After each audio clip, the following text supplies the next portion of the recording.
আপনারা সবাই কেমন আছেন? আমিও আলহামদুলিল্লাহ ভালো আছি। আমরা সুখে দুঃখে সব সময় আলহামদুলিল্লাহ, ঠিক কি না? আলহামদুলিল্লাহ বললে নেয়ামত বাড়ায় দেয় কে? আর আলহামদুলিল্লাহ না বললে নেয়ামত কেড়ে নেয় কে? আল্লাহ।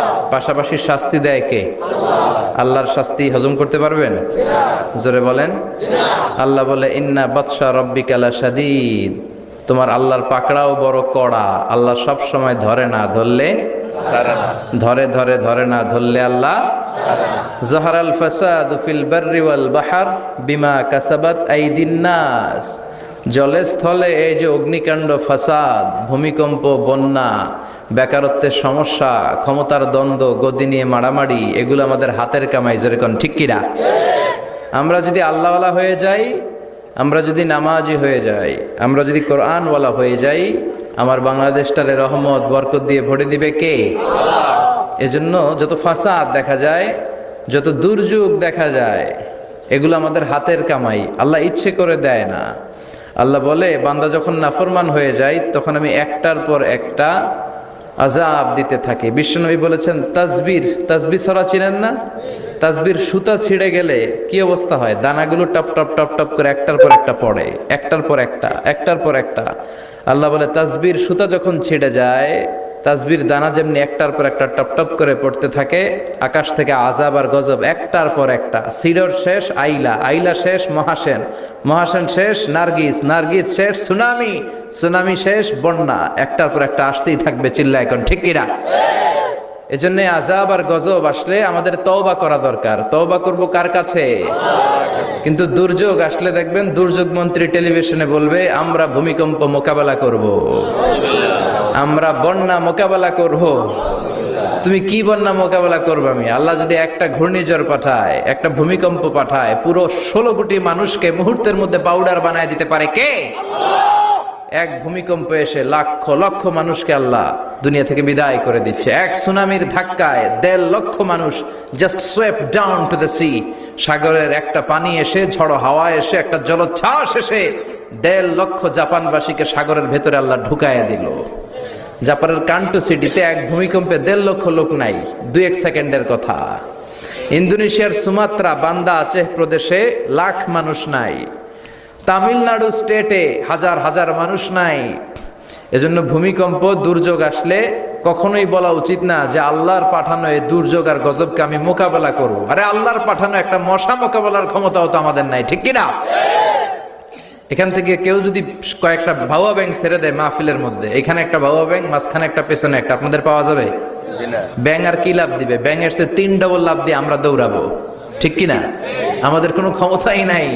আমরা হচ্ছে দুর্বল, দুর্বলের ঘরের দুর্বল। আমগো 14 গোষ্ঠী দুর্বল। সবল হচ্ছে একজন, তিনি কে? কেউ যেটা পারে না পারে কে? কেউ যেটা দেয় না দেয় কে? কেউ যেটা শোনে না শোনে কে? এজন্য দুর্যোগ আসলে, ইমার্জেন্সি পরিস্থিতি যদি দেশে আসে, সরকার বাহাদুরের উচিত, মন্ত্রীদের উচিত টেলিভিশনে এসে বলা যে আমরা জাতীয় তওবা দিবস ঘোষণা করলাম। কি দিবস?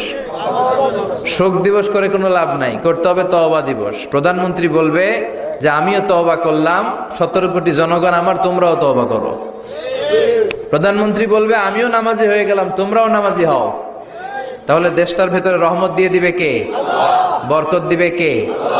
আর যদি মিডিয়া কর্মীদের সামনে দাঁড়ায় বলি ভূমিকম্প মোকাবেলা করব, আমাদের পর্যাপ্ত খাদ্য মজুদ আছে, কিচ্ছু হবে না, দুর্ভিক্ষ হবে না, তাহলে আযাব আর গজব চাপায় দিবে কে?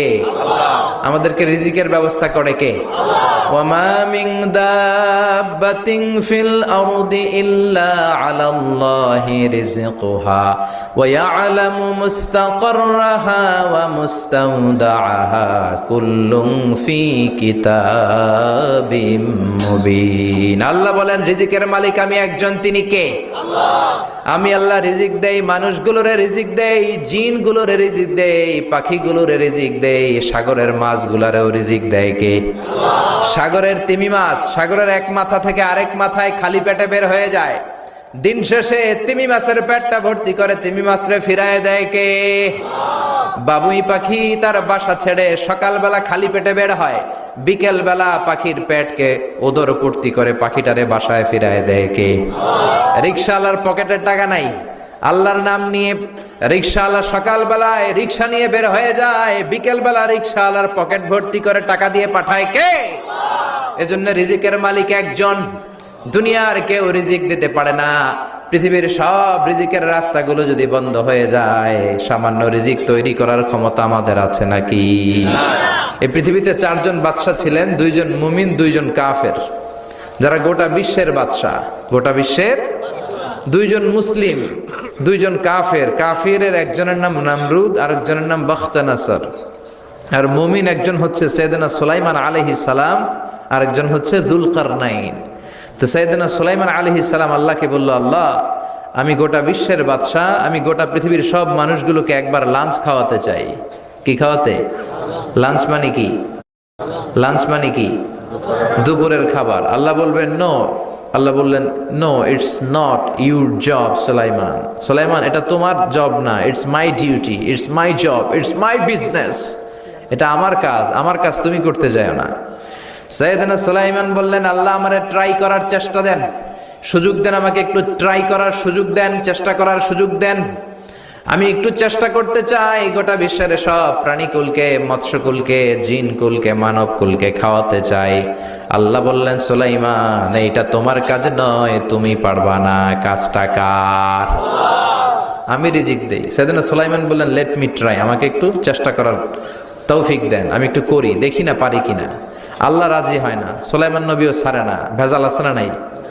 সুলাইমান আলাইহিস সালামের জোরাজুরিতে আল্লাহ রাজি হলেন। সাইয়েদনা সুলাইমানের অনুসারী ছিল জিনেরা, জিনেরা আবার ওনার কথা শুনতো। উনি জিনদের নিয়ে গোল টেবিল বৈঠক করলেন আর বললেন, সাগরের তীরে বিশাল বড় বড় ডেগের মধ্যে রান্না করো, আফ্রিকার গরুগুলোকে ফ্রাই করো, তিমি মাছগুলোকে ভুনা করো, খাসিগুলোকে রেজালা করো, পোলাও করো, খিচুড়ি করো, বিরিয়ানি করো, সব ধরনের খাবার জমা করো।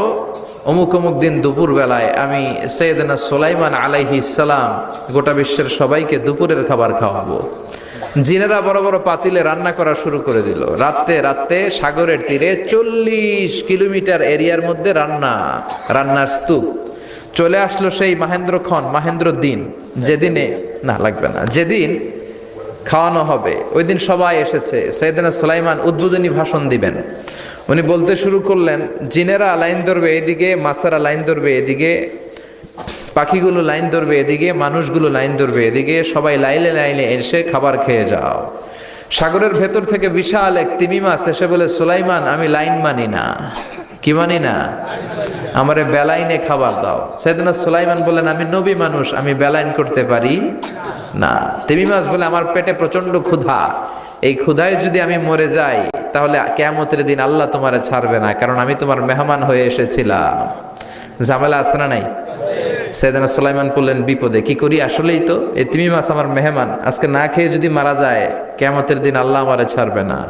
সাইয়েদনা সুলাইমান বললেন, ঠিক আছে, শুধু এই তিমি মাছের জন্য বেলাইন, বাকি সবাই লাইনে খাবে। কিছু লোক আছে দেখবেন সব জায়গায় বেলাইন করে, আছে না নাই? র্যাব আছে, পুলিশ আছে, এর ফাঁকে বেলাইন করে ফেলায়, আছে না নাই? তো সাইয়েদনা সুলাইমান জিনদের আদেশ করে দিল, যাও আফ্রিকার একটা গরু, রোস্ট করা একটা গরু তিমি মাছের পেটের ভিতরে ঢুকায় দাও। তিমি মাছ বলল, সুলাইমান আমি হা করে রাখবো আমার মুখটা, যতক্ষণ না আমার পেট না ভরে তুমি খাবার দিতে থাকবা, পেট ভরে গেলেই মুখ বন্ধ করে ফেলবো। সাইয়েদনা সুলাইমানের কথা অনুযায়ী জিনের বাদশা একটা আস্ত গরু ফ্রাই করা তিমি মাছের পেটের ভিতরে ঢুকায় দিছে, কিন্তু তিমি মাছ হা করে আছে। সাইয়েদনা সুলাইমান বললেন, কয়েকটা খাসি মেরে দাও। একটা খাসি দিয়ে দিল, তারপরও হা করে আছে। বড় বড় ডেক থেকে পোলাও দাও, খিচুড়ি দাও, বিরিয়ানি দাও, আরো কয়েকটা গরু দাও, হা করে আছে। আরো কয়েকশো গরু দাও, হা করে আছে। আরো কয়েক হাজার গরু দাও, হা করে আছে। সুবহানাল্লাহ কইবেন না? দিতে দিতে 1 কিলোমিটারের খাবার নাই, 2 কিলোমিটারের খাবার শেষ, 10 কিলোমিটারের খাবার শেষ, 20 কিলোমিটার শেষ, 30 কিলোমিটার শেষ, 40 কিলোমিটারের খাবার শেষ। এখনো তিমি মাছের মুখটা হা করা আছে না নাই? সাইয়েদনা সুলাইমান সেজদায় পড়ে গেলেন, ডেকে বললেন, আল্লাহ আমি বুঝি নাই গোটা বিশ্বের সবাইকে তো দূরের কথা, একটা মাছরেও তো রিজিক দিতে পারলাম না। তিমি মাছ এখনো হা করা ডেকে বলে, সুলাইমান, প্রতিদিন রব্বুল আলামিন 3টা লোকমা খাবার আমারে খাওয়ায়, তুমি 40 কিলোমিটারের খাবার পেটে দিয়েছো, কিন্তু আল্লাহর 3টা লোকমার একটা লোকমার সমানও হয় না। এজন্য আল্লাহ বললেন, ওয়ামা মিন দাব্বাতিন ফিল আরদি ইল্লা আলাল্লাহি রিজকুহা ওয়া ইয়ালামু মুস্তাকাররাহা ওয়া মুস্তাওদাআহা কুল্লুন ফি কিতাবিম মুবিন। আল্লাহু আকবার। এই পৃথিবীতে যত প্রাণী আছে, মানুষ আছে, সবাইকে রিজিক দেয় কে? এজন্য রিজিকের মালিক আল্লাহ ডেকে বললেন, গোলাম, আযাব আর গজব ততদিন আসবে যতদিন তোমাদের নাফরমানি বন্ধ না হয়। আর যেদিন থেকে নামাজি হয়ে যাবা, যেদিন থেকে আল্লাহওয়ালা হয়ে যাবা, আযাব আর গজব বন্ধ করে দিবে কে? রহমত দিয়ে দেশটারে ভরে দিবে কে? লা ইন শাকারতুম লা আযীদান্নাকুম। শুকরিয়া করো, আমি নিয়ামত বাড়ায় দিব। কার কথা? আল্লাহ। আর জোরে বলেন, কার? আল্লাহ সব সময় আমাদেরকে তুমি নিয়ামত গুজারদের অন্তর্ভুক্ত হওয়ার তৌফিক দাও, আমিন। আর জোরে পড়েন আমিন। না সাথী একটা দূরে কুয়াশা পড়ে না, শুকরিয়া না, না লাগবে না শুকরিয়া, এটা রহমতের কুয়াশা। আলহামদুলিল্লাহ পড়েন, সমস্যা হবে না ইনশাআল্লাহ। টিস্যু আছে তো, মুছে নেওয়া যাবে। নাওতলা পশ্চিম পাড়া জামে মসজিদের উদ্যোগে 23তম বার্ষিক ওয়াজ ও দোয়ার মাহফিল। 23 বছর ধরে এখানে কোরআনের কথা হয়। আমরা খুশি না বেজার?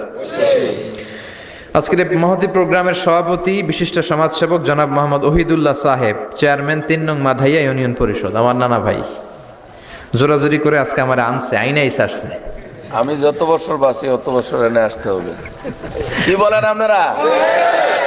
আল্লাহ আমাদের সভাপতি নানা ভাইকে তুমি কবুল করে নাও, আমিন। বিভিন্ন মাহফিল হলেই ছুটে যায়। অনেক চেয়ারম্যান আছে মাহফিল বন্ধ করে, আর আমার নানা ভাই মাহফিল করে, ঠিক কি না? এরকম চেয়ারম্যানের দরকার আছে না নাই? আল্লাহ তুমি ওনাকে কবুল করো। জনপ্রতিনিধি হিসেবে ওনার কাঁধে যে দায়িত্ব, সবগুলো সঠিকভাবে আল্লাহ তুমি আঞ্জাম দেওয়ার তৌফিক দাও। আমাকে রেখেছেন প্রধান বক্তা, আপনাদের শুকরিয়া। আমার আগে কথা বলেছে বিশিষ্ট ইসলামী চিন্তাবিদ জনাব হযরত মাওলানা মোহাম্মদ আলী আশরাফ সাহেব, মুহাদ্দিস চান্দিনা আলামিন কামিল মাদ্রাসা। চমৎকার কথা বলছিলেন, আবার কিছু কালেকশনও করলেন। বিশ্বনবীও কিন্তু কালেকশন করতেন। বিশ্বনবী ঈদের নামাজের পরে মহিলাদেরকে বললেন, তাসাদ্দাকনা, মদিনার মহিলারা তোমরা বেশি বেশি দান খরচ করো, কারণ মেরাজের রাতে আমি দেখেছি পুরুষদের চেয়ে তোমরা নারীরা বেশি জাহান্নামী। নারীরা বলল, কেন রাসূল, আমরা জাহান্নামী কেন, আমগো দোষ কি? বিশ্বনবী বললেন, 2 কারণে। তুকসিরনা লাআনা, তোমরা বেশি বেশি মহিলাদেরকে লানত দাও। রেগে গেলে নারীরা বলে, হেতের উপরে আল্লাহর ঠেড়া হইতো, হেতের উপরে আল্লাহর গজব হইতো, বলে না? তো এক নারী আরেক নারীকে এরকম গালি দাও, ভর্ৎসনা করো, লানত দাও, এটা এক কারণ। আরেক হচ্ছে তাকফুরনাল আশিরা, তোমরা স্বামীর নাশুকরি করো। মায়েরা, বোনেরা, যাদের কানে আমার মাইকের আওয়াজ যায়, স্বামীর নাশুকরি করবেন না, এটা বড় কবিরা গুনাহ। আপনি অনেক আল্লাহর ওলি হতে পারেন, নামাজি হতে পারেন, কিন্তু আপনার স্বামী যদি আপনার উপর নাখোশ থাকে, জান্নাতের দরজা আপনার জন্য খুলবে না। বিশ্বনবী ফাতেমারে বললেন, ফাতেমা, আলী কোথায়? ফাতেমা বলল, আপনার জামাই আলী আমার সাথে ঝগড়া করে বাইরে গেছে। বিশ্বনবীর চেহারাটা আগুনের গোলার মতো লাল হয়ে গেল। বিশ্বনবী ডেকে বললেন, ফাতেমা, তুমি বিশ্বনবীর মেয়ে হতে পারো, কিন্তু আলী তোমার স্বামী। আলী যদি তোমার উপর নাখোশ থাকে, জান্নাতের দরজা তোমার জন্য খুলবে না। কোথায় গেছে আলী, কোথায়? বললেন যে মসজিদে নববীতে গেছে। বিশ্বনবী যে দেখলেন বালির উপরে আলী শুয়ে আছে। বিশ্বনবী মজা করে ডাক দিলেন, ইয়া আবা তোরাব। তোরাব অর্থ বালি, তোরাব মানে কি? বিশ্বনবী ডাক দিলেন, ইয়া আবা তোরাব, মানে হে বালির বাবা আলী, ওঠো। এখন আলী ওঠে না, রাগ করে আসছে। বিশ্বনবী এদিক দিয়ে তাকায়, আলী ওইদিকে তাকায়। বিশ্বনবী ওদিকে আসলে আলী এদিকে তাকায়। মনে মনে করে, এতক্ষণ আপনার মাইয়াই গুতাইছে, এখন আপনি গুতাইতেছেন। বিশ্বনবী যাই বললো, আলী রাগ করো না, ওঠো, তুমি আমার চাচাতো ভাই, আমার ঘরেই তো তুমি মানুষ হয়েছো। ঘাপটি মেরে হাতটা ধরে টান দিলেন। সাইয়েদনা আলী উঠতে বাধ্য হলেন। বিশ্বনবী কারো হাত ধরে টান দিলে ওই লোক বসে থাকতে পারে? উঠে গেলেন, ঘরে নিয়ে আসলেন। নিয়ে এসে বিশ্বনবী খাটের মাঝখানে শুইলেন। ডান দিকে শোয়ালেন আলীকে, বাম দিকে শোয়ালেন ফাতেমাকে। এবার মেয়ের জামাইকে আর মেয়েকে বুঝাতে লাগলেন, নসিহত করতে লাগলেন, গল্প শোনাতে লাগলেন। কি রোমান্টিক শ্বশুর! এরকম রোমান্টিক শ্বশুর পৃথিবীতে দ্বিতীয়টা খুঁজে পাওয়া যাবে? সুবহানাল্লাহ পড়েন। বিশ্বনবীর কাজই ছিল ঝগড়া লাগলে এরকম মিলায়া দেওয়া। কি করা? মিলায়া দিবেন। সমাজে অনেকে আছে ঝগড়া লাগলে আরো লাগায়া দেয়, আছে না নাই? আগুন লাগলে কি দিয়ে নিবান? পানি ডালতে হয়, অনেকে তেল ডালে। কি ডালে? তো আগুন আরো জ্বলে ওঠে। বিষ্ণু বললেন না, খবরদার, ইসলাহু যাতিল বাইন, মিলায় দিবেন। স্বামী স্ত্রীর ঝগড়া মিলায় দেন, ভাইয়ে ভাইয়ে কোপাকুপি মিলায় দেন, এলাকায় এলাকায় গ্রামে গ্রামে মারামারি না লাগাইয়া মিলায় দেন। জান্নাতে আপনার ঘরটারে বড় করে দিবে কে? আল্লাহ। বিশ্বনবীর কাজ ছিল মিলায় দেয়া। বিশ্বনবী মক্কা থেকে মদিনায় হিজরতের আগে মদিনায় 2টা গোত্র ছিল। এই গোত্রের মধ্যে 120 বছর ধরে মারামারি। কয় বছর? 120। কেউ এই মারামারিটা বন্ধ করতে পারে না। গোত্র 2টার নাম হচ্ছে আউস আর খাজরাজ। আউস খাজরাজের মারামারি। বাবা মরে যাওয়ার সময় ছেলেরা ওসিয়ত করা যায়, নসিহত করা যায়, বাবারে আমারে কোপাইছে তুইও কোপাবি। ওই বলে আবার নাতিরে কয় আমারে মারছে তুইও মারবি। তো বংশ পরিক্রমায় মারামারি চলতেই থাকে, কেউ আর থামাইতে পারে না। বিশ্বনবী মক্কা থেকে মদিনায় হিজরত করতে এসে মদিনায় বাসাবাড়ি করে 7 দিনের মাথায় 120 বছরের মারামারি থামায় দিলেন। সুবহানাল্লাহ। কি নবী ছিল, মিলায় দিতেন। ফাসলিহু বাইনা আখাওয়াইকুম, ভাইয়ে ভাইয়ে মারামারি লাগলে মিলায় দাও। স্বামী স্ত্রীর ঝগড়া হলে মিলায়ে দিবেন। এজন্য মায়েরা, বোনেরা, বিশ্বনবী বলেছেন তাকফুরনাল আশিরা, মেয়েদের সবচেয়ে বড় একটা সমস্যা হচ্ছে স্বামীর নাশুকরি করে। স্বামী দিতে পারলে ভালো, দিতে না পারলে কয় তুমি আমার জীবনে কিচ্ছু দাও নাই। এরকম আছে না নাই? স্বামী আর স্ত্রী বানায় যেজন মিস্ত্রি সে বড় আজব কারিগর, ঠিক কিনা? এজন্য এই সম্পর্কটা সাইয়েদানা আদম আর হাওয়া থেকে শুরু হয়েছে। কিয়ামত পর্যন্ত স্বামী আর স্ত্রীর এই সম্পর্কের মাধ্যমে গোটা বিশ্বটারে জারি রেখে দিয়েছে কে? তো এই জন্য নারীদের জন্য জান্নাতে যাওয়া সহজ, তারা যদি কিছু প্রসিডিউর মেনটেন করে। বিশ্বনবী বললেন কোন নারী যদি 4টা কাজ করে ওই নারীর জন্য 8টা জান্নাতের দরজা খুলে দিবে কে? আল্লাহ। আল মারআতু ইযা সাল্লাত খামসাহা সামাত শাহরাহা আতাআত বা'লাহা হাফিজাত ফুরুজাহা ফালতাদখুল মিন আইয়ি আবওয়াবিল জান্নাতি শাআত। মায়েরা ভালো করে শোনেন, যে নারী 5 ওয়াক্ত সালাত পড়বে, রমাদানের রোজা রাখবে, স্বামীর আনুগত্য করবে, লজ্জাস্থানের হেফাজত করবে, এই 4টা কাজ করলে আল্লাহ তাআলা তার জন্য 8টা জান্নাতের দরজা খুলে দিবেন। এজন্য বিশ্বনবীও কালেকশন করতেন। তো বিশ্বনবী বললেন মহিলারা বেশি বেশি দান করো। এই কথা শোনার পরে মহিলারা দান করা শুরু করলো। কেউ নাকের ফুল, কেউ কানের দুল, কেউ হাতের বালা, কেউ পায়ের নুপুর, কেউ গলার চেইন বিশ্বনবীর হাতে জেহাদের জন্য দান করতে শুরু করলেন। বিশ্বনবীর হাত কয়টা? একটা বলে 2টা। তো 2 হাতে বিশ্বনবী আর কয়টা নেবেন? আর নিতে পারে না। বেলালরে বললেন বেলাল তোমার চাদরটা নিয়ে আস। বেলাল এরকম চাদর নিয়ে ধরলেন। বিশ্বনবী কালেকশনের ওয়াজ শুরু করলেন আর বেলাল কালেকশনের সব জিনিসপত্র গুছাতে লাগলো। কোন সুবহানাল্লাহ। এজন্য কালেকশন করাটাও সুন্নাত, তবে ওটা একটা লিমিটেশনের মধ্যে, একটা সৌন্দর্যের মধ্য দিয়ে। কিছু কিছু মাদ্রাসার ছেলে মেয়েদেরকে চাল ওঠানোর জন্য বাড়ি বাড়ি পাঠায়, আসে না নাই? এদের ছোটবেলা থেকে মানসিকতাগুলো নষ্ট করে দেওয়া হয়। কেমন করে অন্যের কাছে হাত পাতবে এটা শেখানো হয়। ইসলাম বলে আল ইয়াদুল উলিয়া খায়রুম মিনাল ইয়াদিস সুফলা, উপরের হাত নিচের হাতের চেয়ে উত্তম। যে দেয় আর যে নেয় তাদের মধ্যে সেরা যে দেয়। চিল্লায় কোন ঠিক কিনা? আবার ইসলাম বলে দেওয়ার সময়ও ভারসাম্য করে দিবা। দেওয়ার সময় কিপটামি করা যাবে না, আবার ঘরে যা আছে সবও দিয়ে দেওয়া যাবে না, ঠিক কিনা? বিশ্বনবীর গায়ে একবার একটা জুব্বা, কয়টা? এক ভিক্ষুক এসে বলে নবী আমার জুব্বা নাই, আমার জুব্বা দেন। দয়ার নবী, মায়ের নবী নিজের জুব্বাটা খুলে দিয়ে ওই ভিক্ষুকের হাতে তুলে দিলেন। এখন নবীর গায়ে কোনো জুব্বা নাই। বিশ্বনবী এখন ঘর থেকে বেরোতে পারে না। সাহাবারা এসে ঘরে নক করে, বিশ্বনবী বেরোতে পারে না। আল্লাহ আয়াত নাযিল করলেন ওয়াল্লাযীনা ইযা আনফাকু লাম ইউসরিফু ওয়া লাম ইয়াকতুরু ওয়া কানা বাইনা যালিকা কওয়ামা। মুমিন বান্দাদের গুণাবলী যখন দান করে কিপটামি করবে না, আবার অপচয়ও করবে না। এই আয়াত দিয়ে আল্লাহ বুঝাতে চাইলেন, নবীরে ধমক দিলেন, ও নবী 2টা জামা থাকলে একটা দিতেন, 3টা থাকলে একটা দিতেন, একটা যখন ছিল এইটা দিলেন কেন? এখন নিজে পড়বেন কি? সুবহানাল্লাহ কইবেন না? ইসলাম তো ব্যালেন্সড রে ভাই, ইসলাম ভারসাম্যপূর্ণ। ইসলামের সব বিধানগুলো আপনার সাথে স্যুট করবে, ম্যাচ করবে, এটা জীবন ঘনিষ্ঠ। ইসলামে এমন কোনো বিধান দেয়া হয় নাই যেটা আপনার খারাপ লাগবে। অন্যান্য সব ধর্মের প্রতি শ্রদ্ধা রেখেই বলি, আমার ইসলাম যে আহকাম আমাদেরকে দিয়েছে এরকম বিধান কোনো ধর্মের ভেতরে নাই। চিল্লা এখন ঠিক কিনা? হিন্দু ভাইদের প্রতি আমি শ্রদ্ধা রাখি, কারণ অনেক হিন্দু আমার মাহফিলে এসে কথা শুনে। হিন্দু ধর্মের একটা নিয়ম ছিল সতীদাহ প্রথা। স্বামী মারা গেলে ওয়াইফকেও স্বামীর সাথে বেঁধে আগুন দিয়ে জ্বালায় দাও, ছিল না নিয়মটা? রাজা রামমোহন রায় এসে এটা উঠায় দিল। হিন্দু ধর্মে এখনো একটা নিয়ম আছে, পাক্কা হিন্দু হইতে হলে আপনাকে গোমূত্র পান করতে হবে, মানে গরুর পেশাব। লা ইলাহা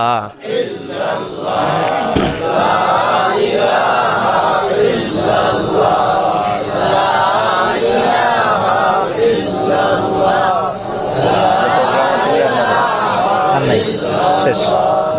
লা ইলাহা ইল্লাল্লাহু মুহাম্মাদুর রাসূলুল্লাহ সাল্লাল্লাহু। হিন্দু ধর্মের একটা নিয়ম আছে, গরুর পেশাব খাওয়া লাগে, গরুর পেশাব খেতে হয়। আমরা কি পেশাব খামো গরুর? 1 কোটি টাকা দিলে? 2 কোটি? 5 কোটি? না, এটা আমাদের রুচিতে হবে না। কি সুন্দর, আমাদের রুচিতে বাদে এমন কোন নিয়ম আল্লাহ দেয় নাই। সুবহানাল্লাহ। আবার আমাদের সেলফ ডিমান্ড, আমাদের ডিজায়ার, আমাদের চাহিদা, আমাদের মননশীলতাকেও ইসলাম গুরুত্ব দিয়েছে। বিশ্বনবী বললেন, ইদা জা আল আশা ওয়াল আশা মান ফাকদ্দিমুল আশা ক্বাবলা আল আশা। ইসলামে রাতের নামাজকে বলে এশা, রাতের নামাজকে কি বলে? আর রাতের খাবারকে বলে আশা, কি বলে? ইসলাম বলে এশা আর আশা দুইটা যদি একসাথে আসে, এশার নামাজ রাখো, আগে আশা খাইয়ালো।